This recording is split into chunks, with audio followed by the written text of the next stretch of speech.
Salut tout le monde, très urgent et très incroyable. Mes frères et sœurs de l'AIS, le chef terroriste Amadou Koufa vient de parler à la chaîne France 24. Je répète encore, aujourd'hui, mercredi 23 octobre 2024, le chef terroriste est recherché par le Mali, le Burkina, le Niger et le monde entier. Ce chef terroriste Amadou Koufa a parlé à la chaîne France 24. Je vais vous montrer ce qu'Amadou Koufa a dit au journaliste Wassim Nasser. Amadou Koufa a dit quelque chose d'impressionnant. J'aimerais que tous les États de l'AIS, tous les pays de l'AIS prennent une décision commune contre la France. 1. Le chef terroriste Amadou Koufa a accusé les Dosso du Mali, les militaires maliens, les militaires burkinabés, les militaires nigériens, les VDP du Burkina Faso. Amadou Koufa dit que ce sont eux qui sont contre le peuple. Amadou Koufa a fait l'éloge de l'armée française aujourd'hui. Vous allez tous écouter, vous allez vous rendre compte que Djadja Amadou Koufa travaille pour la France. Écoutons le reste, je ne vais pas tout expliquer ici, mais Amadou Koufa dit qu'il va négocier avec les États du Sahel à condition qu'on accepte la charia. Écoutons les restes. Dans la région. Évidemment que les Peuls font partie des cibles, on va dire, de recrutement chez les djihadistes. D'ailleurs, Amadou Koufa lui-même, peut-être qu'on peut voir sa photo, est Peul lui-même. Et le choix de le mettre en numéro 2 avec Iyad Agali, qui est lui-même Touareg, était un choix décidé par Al-Qaïda, justement, pour recruter cette composante de la population. Mais il est indéniable aussi que les Peuls payent le prix le plus lourd dans ces guerres-là. Idem pour les minorités présentes sur cette zone-là. Et là, on voit une carte, on voit tous les morts du conflit au Sahel. Donc, c'est les 3 pays, Burkina, Mali, Niger, sans distinction ce qui a causé cette mort. Donc, on parle des civils, des djihadistes, des militaires. Donc, les populations de cette zone-là, ce qui est très intéressant. Mais on sait aussi que dans les castes, chez les Peuls, il y a des castes. Donc, quand les castes les plus élevées restent plutôt loyalistes, les castes les plus basses trouvent chez les djihadistes une sorte de revanche sur l'état des lieux, on va dire. Koufa lui-même ramène ça à la prédication, à ses efforts de prédication, mais quand il est opposé au fait que cette prédication cause des troubles au sein des communautés Peuls et de cette organisation de caste, il estime que ce n'est pas le cas, mais le fait est, et j'ai travaillé dessus, que l'engagement, par exemple, de Wagner et de l'armée malienne dans le centre Mali, et j'ai fait un rapport pour CTC West Point, a augmenté le recrutement chez les djihadistes. Et ça, il l'a admis aussi. Il dit que les exactions commises par Wagner et par les Russes dépassent de loin ce qui a été commis par la France quand elle était là-bas, et que ça contribue directement, on va dire, à l'engagement et l'enrôlement des Peuls dans les rangs des djihadistes. Voilà. Je vais bien expliquer ces côtés-là. Amadou Koufa, le chef terroriste Amadou Koufa dit que quand l'armée française était au Sahel, plus particulièrement au Mali et au Niger et au Burkina, qu'il y avait moins d'exactions contre les Peuls. Mais que lorsque la France a quitté, lorsque les présidents de l'AIS ont chassé la France et fait venir les Russes, que ce sont les soldats russes et les soldats du Mali, du Burkina Faso, qui font plus d'exactions avec les Russes que les Français. Amadou Koufa dit que lui, il préfère la France que la Russie au Sahel. C'est-à-dire, en conclusion, le chef terroriste Amadou Koufa demande le départ de l'armée russe au Sahel. Depuis quand un terroriste fait son choix entre les armées étrangères? Voilà la preuve qui... Comment... Amadou Koufa n'a rien dit contre la France. Hein? Il dit que la France est bonne. Oui, la France, là, il a applaudi pour la France. Écoutons le reste. Les Peuls qui sont finalement pris entre plusieurs feux, les exactions, Wassim, elles viennent de toutes parts. Les exactions viennent de toutes parts, évidemment. On en a parlé plusieurs fois. C'est des exactions subies par les populations Peuls par la main des armées locales et de leurs supplétifs. Donc, que ce soit les milices d'Ozo au Mali ou les VDP au Burkina Faso. Et là, on voit un camp d'entraînement dans le Massina. C'est un camp d'entraînement qui a été monté récemment, donc un camp du JNIM. Et ça explique aussi, d'une certaine manière, j'ai posé une question, comment vous plaignez des exactions des autres, quand je parle de JNIM, parce qu'ils font plusieurs communiqués en dénonçant les exactions de Wagner, alors que vous-même, vous êtes responsable d'exactions à Ansongo et quelques villages dans le cadre de la guerre contre l'État islamique. Et là, il a très clairement dit qu'ils avaient tout épuisé avec ces villages-là et que le choix des armes était le seul choix qui était possible. Donc, d'une certaine manière, ça justifie, en tout cas, à leurs yeux, leur agissement dans le centre du Mali, où plusieurs localités sont encerclées depuis des années. Djibo, on en parlait, est sous blocus depuis plusieurs années maintenant. Et donc les djihadistes et les autres sont responsables de déplacements de population. Parce que quand les milices VDP s'attaquent à des villages, il y a des déplacements de population qui subissent cela. Donc une tactique utilisée par tous les... Donc, ils accusent les VDP du Burkina Faso et les Dosso du Mali. C'est-à-dire les patriotes VDP. Mais respect au VDP du Burkina Faso. Mais respect au Dosso du Mali. Vous voyez que les terroristes disent que non, que c'est les VDP, que c'est les Dosso du Mali qui font des exactions. Mais c'est la honte. Ils veulent comparer. C'est pour nous rabaisser. C'est comme si des enfants se battent. Le père ou la maman vient pour parler entre les enfants. Et ils nous considèrent au même niveau que les terroristes.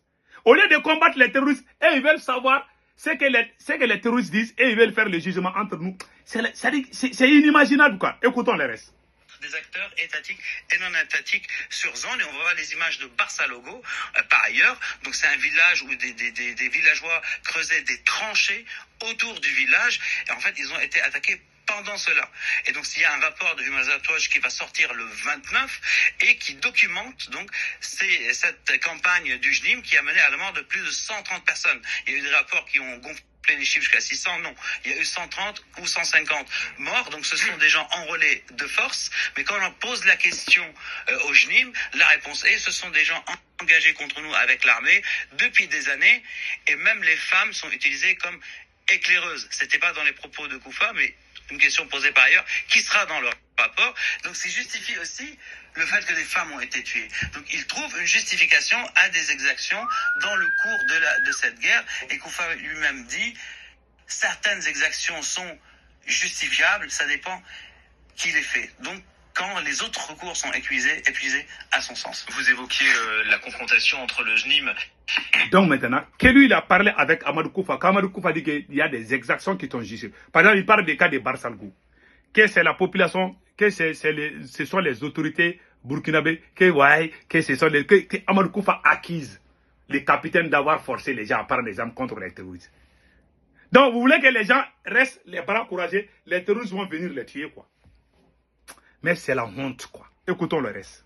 L'État islamique, les deux groupes terroristes s'affrontent depuis des années. S'affrontent depuis des années dans le monde, depuis 2019 au Sahel. On a une carte qui montre l'ampleur, on va dire, du territoire contrôlé par le JNIM et le territoire qui est actuellement contrôlé par l'État islamique. Le jaune, c'est le JNIM, donc Al-Qaïda. Le vert, c'est l'État islamique. D'ailleurs, Koufa dit qu'ils ont réussi à contenir l'État islamique dans des zones géographiques plutôt restreintes. Et paradoxalement, ces guerres-là aussi sont des guerres entre population Peul, donc entre les Peuls de Tolobé du Niger et les autres du Massina. Donc même dans les rangs djihadistes, ce sont aussi les Peuls qui payent le plus lourd tribut. Et on peut aussi voir que en fait les armées absentes des frontières de la zone qu'on voit, ce sont les djihadistes d'Al-Qaïda qui font barrage à l'État islamique et qui l'empêchent de grandir. Koufa dit qu'ils ont essayé tous les recours avec les djihadistes de l'État islamique qui qualifient de déviants aujourd'hui, et qu'il ne reste que la guerre avec eux à cause, encore une fois, des exactions commises cette fois-ci par les djihadistes de l'État islamique contre les populations qui sont labellisées loyalistes au JNIM. Donc les populations sont pris entre trois étaux, celui des armées, des milices, mais aussi de la guerre inter-djihadiste. Là, ce sont de rares images d'un combat entre l'État islamique et le JNIM. Il connaît, il a toutes les vidéos. Entre le JNIM et les juntes ou les autorités du Golfe de Guinée. D'ailleurs, j'ai posé la question sur les trêves, parce que qualifie l'État islamique de déviant. Il n'y a que la guerre entre nous, ce qui a été dit par ailleurs chez Al-Qaïda, mais des fois il y a des trêves, donc des trêves que j'ai qualifiées de ponctuelles. Et là, donc négociation. Donc négociation. Et là, Koufa a dit parfois les trêves sont obligatoires et nécessaires, donc ce qui nous fait penser aussi aux négociations.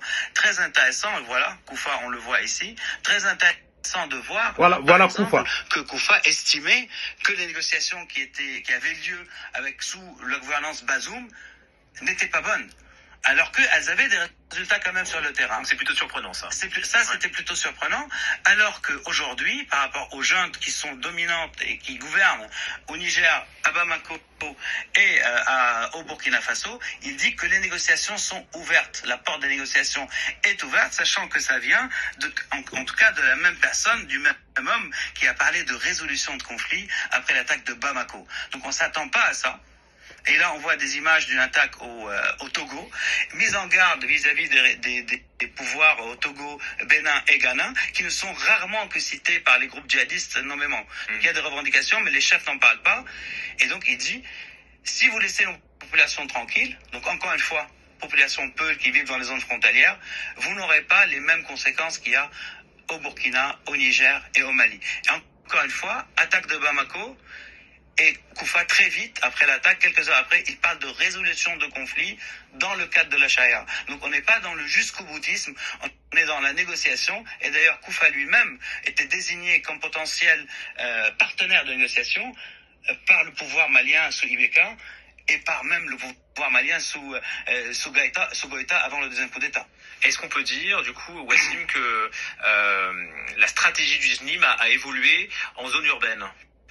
Elle a certainement évolué en zone urbaine, mais ça ne fait pas qu'il n'y a pas d'exaction ailleurs. Il n'y a pas de population civile ciblée ailleurs. Si, pour les raisons qu'on a exposées, mais en zone urbaine, il ne s'attaque plus à des cibles molles, en tout cas, ce qu'on peut qualifier de cibles molles, depuis l'attaque de Radisson Blu, Bamako 2015, et du restaurant Aziz Istanbul, Ouagadougou, 2017. Parce que quand on voit les attaques de Sévaré et de Kati en 2022, Sévaré 2023, c'était des cibles très difficiles, face auxquelles ils ont échoué. Là, ils ont réussi à Bamako. Là, c'est les images de l'aéroport de Bamako. Mais le choix des cibles était des cibles militaires très dures.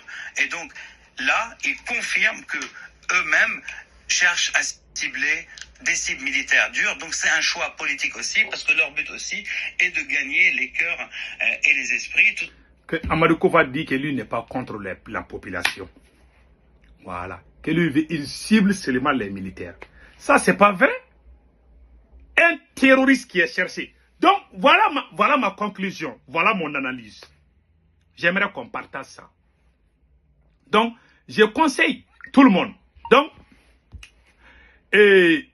tous les pays africains doivent porter plainte contre la France. Aujourd'hui, mercredi 23 octobre 2024. Le chef terroriste Amadou Koufa vient de parler avec les journalistes Wassim Nasser. Les terroristes les plus recherchés sur la planète parlent au téléphone avec les journalistes de France 24. Ce n'est ni la première fois, ni la deuxième fois. Ils savent où se trouvent les terroristes. Ils savent quand et où les terroristes font leur attaque. Est-ce qu'un vrai Africain doit dire que la France est notre ami? Ce même terroriste, Amadou Koufa, ce même chef terroriste Amadou Koufa a tué les Maliens, les Burkinabés, les Nigériens, les Ivoiriens, les Béninois. Les pays qui se disent amis de la France là. Voilà le criminel terroriste Amadou Koufa qui est ami aujourd'hui avec la France. Le même terroriste qui a le sang ivoirien, le sang malien, le sang nigérien et le sang burkinabé, même le sang sénégalais. Moi, je n'ai rien contre le peuple français. Mais la politique française, là, les autorités françaises, Macron, on doit vraiment porter plainte contre lui, à l'ONU. Ça prouve que la France est complice automatiquement des terroristes. Combien de villages ont été brûlés par ces mêmes terroristes? Les gens qui ont endeuillé les familles. Mon cœur, ma tête là est en train de... ma tête, j'ai mal à la tête. J'arrive pas à courir. Pendant que nous, on est en train de dépenser des milliards pour chercher ces criminels, ces mêmes criminels prennent leur téléphone et partent tranquillement à France 24. Mon Dieu. Il y a eu des attaques, hein? Il y a eu des attaques à Gaza et puis Israël. Là. Pourquoi Wassim Nasser n'est pas parti là-bas? Pourquoi il est toujours chez nous? Parce qu'il y a des traîtres chez nous. S'il fait ça avec Israël, ils vont aller les prendre en France là-bas. Parce qu'ils savent qu'il y a des traîtres parmi nous les Africains. C'est vraiment la honte. Je suis désolé, je suis très déçu. On ne doit plus fermer les yeux. Voilà la preuve. Cela prouve qu'on doit s'attendre. Cela prouve qu'on doit vraiment préparer. C'est une guerre de long terme. Je vous dis ça aujourd'hui. Hein. C'est une guerre qui va prendre beaucoup de temps. Donc restons vigilants. Les pays de l'AES, achetons des armes. Formons des jeunes. Recrutons beaucoup d'hommes. Et travaillons ensemble. Comme ça, nous allons réussir contre ces voyous. Sinon, vous avez tous vu comment un chef terroriste peut aller travailler, peut aller parler avec un journaliste occidental. Et ils disent qu'ils ont peur des terroristes. La France dit tout ça, on a peur des terroristes. Ces mêmes terroristes parlent dans votre média là-bas. On peut localiser quelqu'un à travers des téléphones. Amadou Koufa a parlé avec Wassim Nasser. Il vient de dire ça à France 24. C'est la honte. Chers peuples africains, ouvrons nos yeux. Et voilà la preuve qui montre, qui prouve que c'est la France même qui est terroriste. Cette guerre que nous sommes en train de mener, nous sommes en train de faire cette guerre contre la France. C'est une guerre par procuration que la France nous impose. Cette guerre contre les terroristes nous a été imposée par la France et certains de ses amis. Point final. Qu'Allah le Tout-Puissant bénisse les pays de l'AES. Passez un excellent week-end. Ciao, ciao.